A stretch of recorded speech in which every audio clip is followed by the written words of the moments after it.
Dobrodošli v mojem novem studiu. Kar pejte naprej, nič se sezuvat.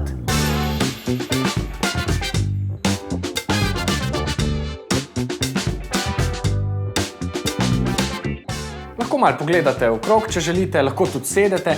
Jaz bom nadaljeval na nogah. Vam je prostor kaj znan?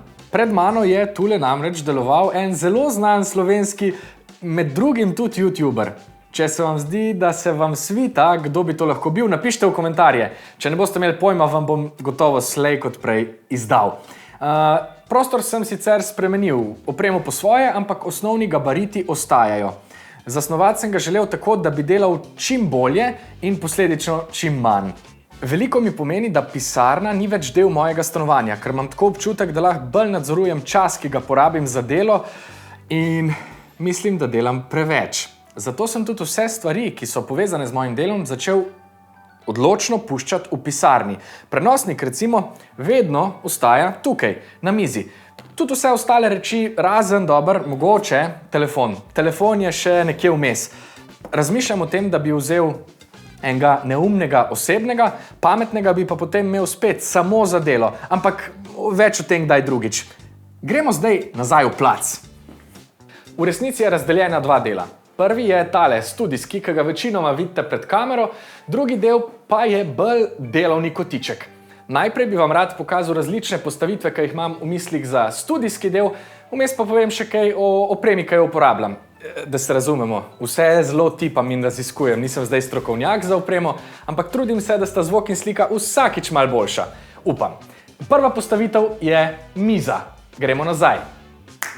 Evo, zvok recimo snemam na mikrofone Wireless Go. Imam eno dvojko pa dve enki. Tudi tole zdajle gre na Wireless Go prek bubice. Če imam gostov več, potem v enačbo dodam še Zoomov snemalnik F6, da lahko vse skupaj snemam neodvisno. Trenutno pa to snemam kar direkt na kamero.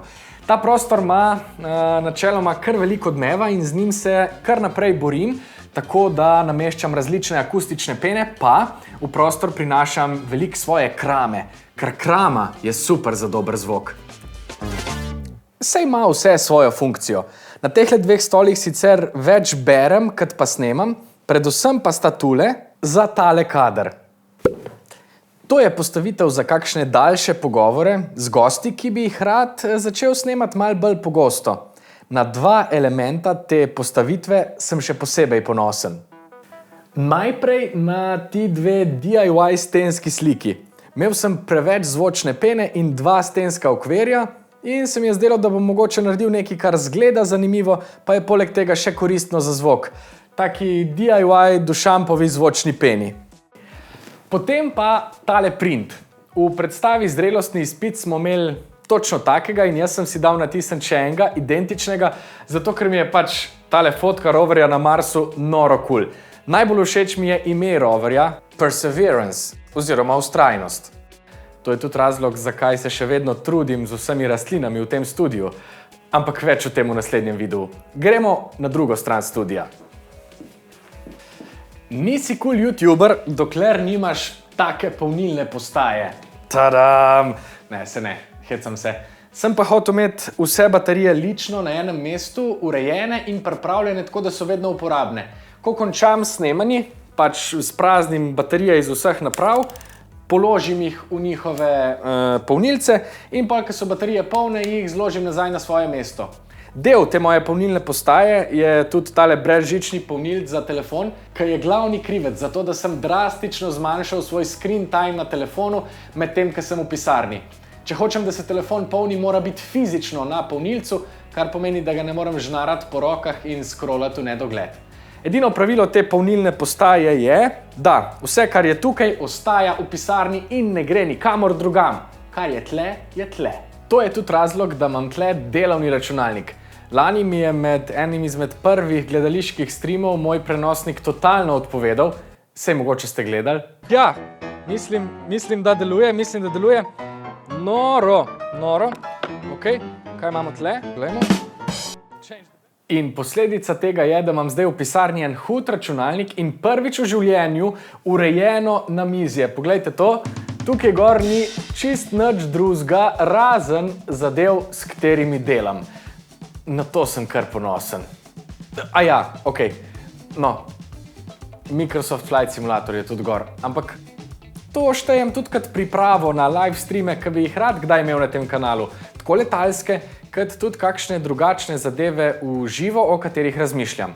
Velikokrat me vprašate tudi, v čem montiram, v Adobe Premierju, s čim snemam. Tole je Canon EOS R, potem imam še Canon 80D in pa Canon M200. Za konec bi vam rad pa pokazal ali pa izdal še najpomembnejšo in najbolj skrito stvar te pisarne, to je tale omarica.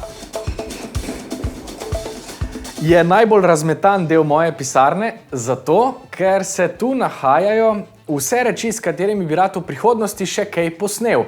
To so najbolj neposredne ideje za moje prihodne videe. Najbolj bi rad izpostavil tole knjigo, ki sem jo tudi zelo lično osvetlil. To je knjiga Fluent Forever, na podlagi katere ali pa zaradi katere bi rad januarja izvedel en nov podvig. Zelo hitro se bom poskušal tekoče naučiti enega tujega jezika. Bom videl, če mi bo uspelo, ali pa če se bo sploh vse skupaj sestavilo, nič ne bi rad preveč obljubljal, bomo videli, oziroma boste videli, če se naročite na ta kanal. Če imate še kakršnokoli vprašanje v zvezi z mojo pisarno ali pa z mojim delom, kar pogumno v komentarje, sicer pa se vidimo naslednji teden. Čau!